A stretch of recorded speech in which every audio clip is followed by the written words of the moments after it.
GT maths classes में आपका स्वागत है। पिछली क्लास में हमने कुछ ट्रिग्नोमेट्रिक आइडेंटिटीज के बेस्ड कुछ क्वेश्चंस लगाए थे।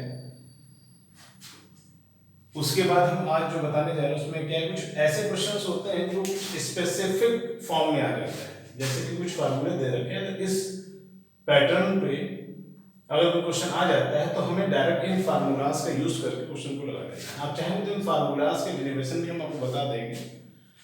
अगर आपको चाहिए तो कमेंट सेक्शन में डालिएगा तो उसको बताया जाएगा।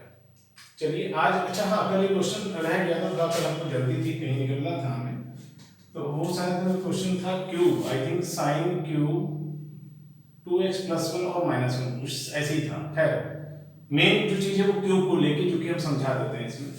साइन क्यूब 2x + 1, तो कुछ कल फार्मूले लिखवाए थे हमने। फार्मूला साइन 3x का लिखवाया था, जिसमें आया था 3 sin x - 4 sin cube x। अगर हमें इस क्यूब खत्म करना है तो हम क्या करेंगे, अगर इस आइडेंटिटी को हम देखें तो यहाँ से साइन क्यूब x की जो वैल्यू निकल के आएगी वो आ जाएगी 3 sin x - sin 3x upon 4। अब इसके बाद क्या हो जाएगा, क्यूब खत्म हो जाएगा। चलिए करते हैं, क्या हो जाएगा देखते हैं। तो यहाँ पे हो जाएगा 1/4 बाहर आ जाएगा, जबकि इसको लिख सकते हैं 3 sin 2x + 1 - sin 3 times of 2x + 1 dx। अब ये सिंपल क्वेश्चन हो गया। कैसे इंटीग्रेट करना है, अलग अलग इंटीग्रेट कर लेते हैं। क्या आ जाएगा, अगर इसको करते हो 3 sin x का होता है, डिफरेंशिएशन cos x होता है, लेकिन इंटीग्रेशन -cos x होता है। तो cos 2x + 1, और अगर 2x + 1 के लिए इसको हम t लेट, जैसे मैंने पिछले क्लास में बताया था कि कुछ लेट किया जाता है। अगर 2x + 1 को t लेट करेंगे तो ये आ जाएगा 2 dx = dt, यानी कि dx की वैल्यू आ जाएगी dt/2। तो यहाँ भी उसी के अकॉर्डिंग हमें काम करना पड़ेगा। तो यहाँ पर cos 2x + 1 और 2x + 1 के लिए क्या आ जाएगा अपॉन 2। और अब यहाँ पर अगर करें तो कितना आ जाएगा, साइन, ये भी पूरा हमारा x है तो ये आ जाएगा माइनस साइन। अच्छा माइनस साइन यहाँ भी लगेगा क्योंकि साइन x का क्या होता है -cos x। यहाँ भी साइन का माइनस होगा तो ये माइनस से माइनस को प्लस कर देगा। यहाँ पर आ जाएगा cos 3 times of 2x + 1, और यहाँ पर 3 times of 2x, 3 times of 2x + 1 means 6x। 3 times of 2x + 1 को अगर हम कुछ लेट करते हैं तो यहाँ पे हो जाएगा 6x + 3 = t, and then differentiate तो 6 dx = dt, यानी यहाँ पर अपॉन में क्या आएगा, 6 आएगा। तो ये हो जाएगा 1/6 cos 3 टाइम 2x + 1, और यहाँ पर c आ गया। चाहे तो मल्टीप्लाई किया जाएगा, -3/8 टाइम्स ऑफ cos 2x + 1, और यहाँ पर आ जाएगा प्लस का 1/24 times of cos 3 2x + 1 + c। ये तो था कल का क्वेश्चन में छूट गया था, आज कंटिन्यू कर दिया इसको। अब हम बताते हैं जो आज के क्वेश्चंस हैं। फार्मूला मैं लिख देता हूँ, उसका मेन काम यही है कि आपकी नजर में जब वो रहेंगे तो धीरे धीरे आपको याद हो जाएगा। आप देखते रहेंगे तो और यूज करेंगे तो आ जाएगा। खैर पहला क्वेश्चन ये रखा है 3x² x की पावर 6 + 1। हमारा जो पर्पस है वो कोशिश में ये करनी है कि क्या इसको उस फॉर्म में लाया जा सकता है जिससे कि हम डायरेक्ट इसकी वैल्यू रख पाए। कोशिश करते हैं, क्या आ जाएगा 3x²। चलिए ठीक है, नीचे x की पावर 6 है और x की पावर 6 के लिए या क्यूब के लिए हमारे पास कुछ भी नहीं है, तो हम x³ का स्क्वायर लिख सकते हैं इसको +1 dx। अब अगर आप x को देखें तो ये x³ है ना कि x है। अगर x होता तो डायरेक्ट होता, लेकिन अगर x³ है देन आपको लेट करना पड़ेगा इसको t। अच्छा, ये जो लेट करने वाला कॉन्सेप्ट है, सब्स्टिट्यूशन मेथड बोलते हैं इसको। अगर ये क्लियर नहीं है तो पहले आप जो पहले की जो क्लासेस हमारी हैं उसको देखेंगे तो सबसे क्लियर हो जाएगी। तो यहाँ पे आ जाएगा, डिफरेंशिएशन करेंगे जब हमने क्या किया, let x³ = t, then 3x² dx = dt, यानी कि यही है ये। तो 3x² dx को लिख सकते हैं, dt लिख सकते हैं। तो ऊपर dt आ गई, जबकि नीचे हो जाएगा t² + 1, तो 1 को 1 का स्क्वायर लिख देते हैं, तो t² + 1², यानी कि ये हो गया 1/x² + a²। अगर 1/x² + a² को देखें तो ये होता है 1/a tan inverse x/a + c, यानी कि डायरेक्ट इसको लिखा जाता है 1/a। a मींस यहाँ पर कितना है, 1 है। अगर हम a की वैल्यू कितनी है, 1 है, तो क्या आ जाएगा 1/1 tan, क्या है, इनवर्स है, और x/a। x कितना है यहाँ पे, t का मतलब एक्स क्यूब अपॉन क्या है 1 प्लस सी, यानी कि tan inverse x cube plus C answer.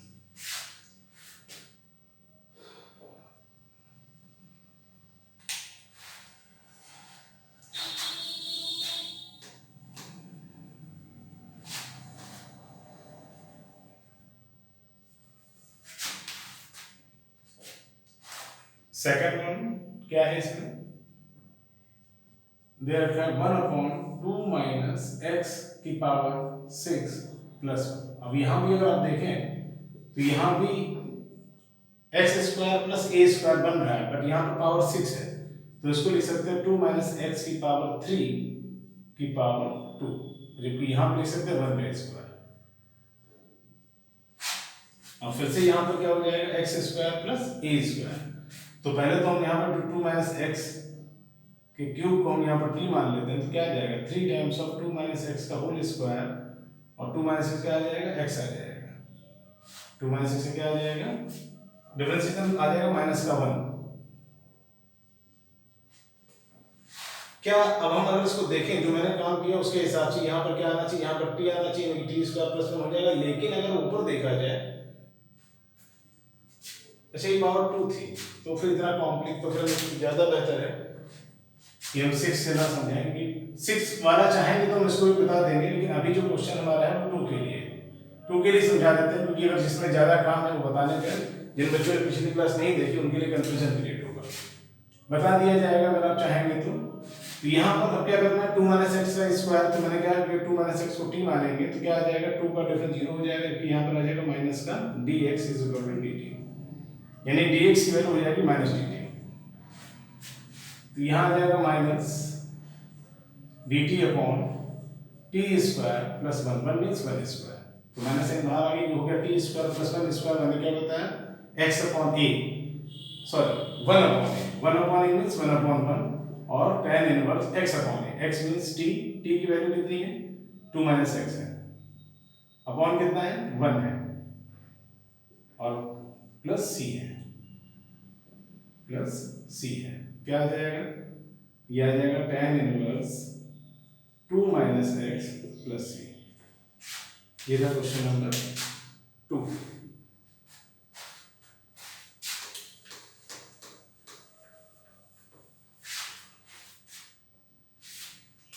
Question number 3 पे आते हैं, तो यहाँ पर दे रखा है इंटीग्रेशन है sec square x upon tan square x plus 4। अब इसको भी हमें कुछ इस तरीके से बनाना है, बाई चांस है कि हमारे सभी क्वेश्चंस में वही यूज हो रहा है। चलिए बताते हैं क्या आता है। अगर tan x को t लेट कर लेते हैं, तो tan x का डिफरेंस होता है sec square x dx is equal to dt। इसका मतलब sec स्क्वायर x dx को हम dt लिख सकते हैं, तो ऊपर dt आ जाएगा, जबकि नीचे हो जाएगा t स्क्वायर प्लस 4 को लिख सकते हैं 2 का स्क्वायर। तो ये हो गया 1 अपॉन एक्स स्क्वायर प्लस ए स्क्वायर, इसका होता है 1 अपॉन ए मतलब 1 upon 2 tan inverse x means t, t means tan x, और अपॉन 2 प्लस c, इतना ही छोड़ सकते हैं इसको।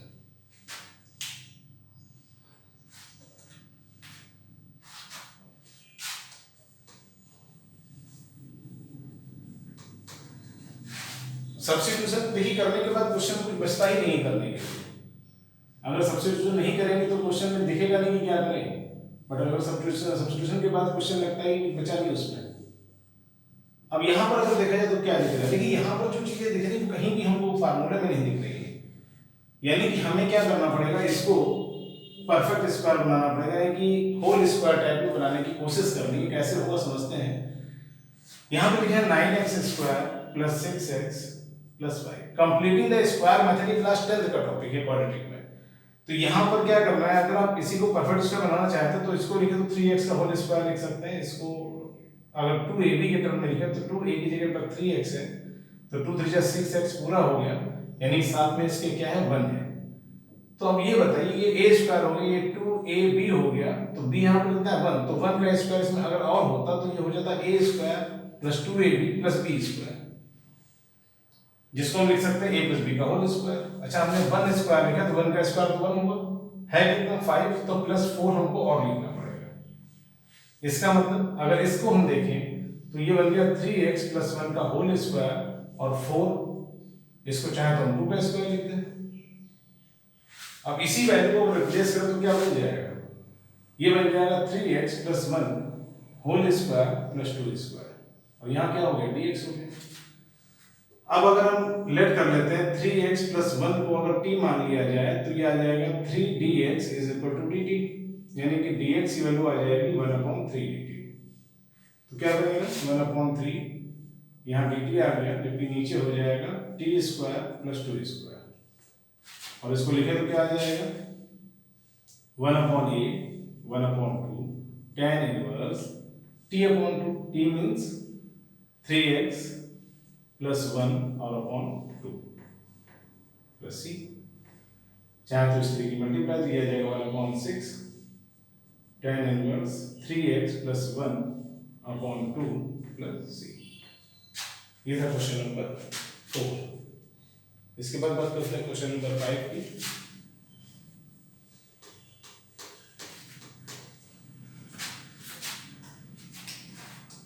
ये दे रखा है 6x + 7 अपॉन √ के अंदर x - 5 x - 4।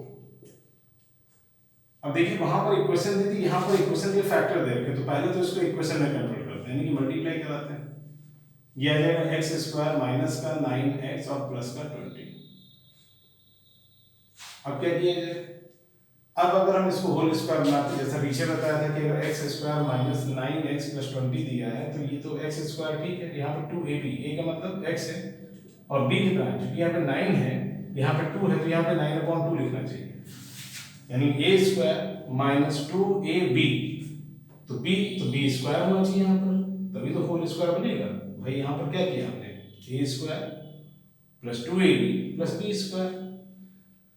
तो जितना ऐड किया 9/2 का स्क्वायर का मतलब हो जाएगा 9 9 81 81/4 81/4, और अगर इसको मिक्स फ्रैक्शन में लिखा है तो ये आ जाएगा 20 होल 1/2, यानी कि जितना लिखा था उससे ज्यादा लिख दिया हमने, है ना। यहाँ पे 20 लिखा है क्योंकि इसकी वैल्यू जो आ रही है वो 20 होल 1/4 आ रही है, तो कितना एक्स्ट्रा है, 20 होल 1/4 को लिखा जाए तो 20 + 1/4 लिख सकते हैं, यानी कि 1/4 इसमें जो एक्स्ट्रा आ गया तो वो मुझे 1/4 यहाँ से माइनस करना पड़ेगा। ये अगर ऐसे नहीं सीखा, अगर आपने सीखा एडिंग एंड सब्ट्रैक्टिंग, देन 9/2 का होल स्क्वायर है 9/2 का होल स्क्वायर माइनस फिर +20 करेंगे तब भी कर सकते हैं। यहाँ पर आके जाएगा, ये हो जाएगा x + 9/2 होल स्क्वायर और -4 1/4 यानी कि 1/2 का स्क्वायर। अगर लिखे तो क्या आ जाएगा 6x + 7 अपॉन √ के अंदर x + 9/2 का होल स्क्वायर -1/2 का स्क्वायर। अब अगर x + 9/2 को हम t मानते हैं तो क्या आ जाएगा dx = dt, dx = dt। अच्छा प्रॉब्लम कहाँ पर, प्रॉब्लम ऊपर है कि यहाँ पर 6x + 7 दे रखा है, ऐसा क्या किया जाए, अच्छा अगर ऐसा क्या किया जाए जिससे कि हम यहाँ तक पहुँचे। मुझे ये लगता है कि अगर हम यहाँ पर कंप्लीटिंग द स्क्वायर मेथड से जो हम बना रहे हैं उससे हमारे पास जो भी बन रहा है उसमें नया क्वेश्चन बन रहा है, तो अगली जो एक्सरसाइज मिलेगी आपको उसमें पार्शियल फ्रैक्शन उस पे चला जाएगा ये क्वेश्चन। तो हम बेहतर ये कि अभी ये मेथड चूंकि बताया नहीं है तो हम इसका यूज ना करें, तो फिर क्या करें, अगर जो हमें दिख रहा है यहाँ पे 2 डिग्री है और यहाँ पर 1 डिग्री है, अगर हम इस वैल्यू को लेट कर लेते t तो शायद ये वाला टर्म हमको मिल सकता था। चलिए कोशिश करते हैं, चलिए आज इतना ही रखते हैं, कल इसको कंटिन्यू करते हैं, टाइम ज़्यादा हो जाता है हमारी क्लास में कंटिन्यू नहीं कर पाते हैं। Okay thank you.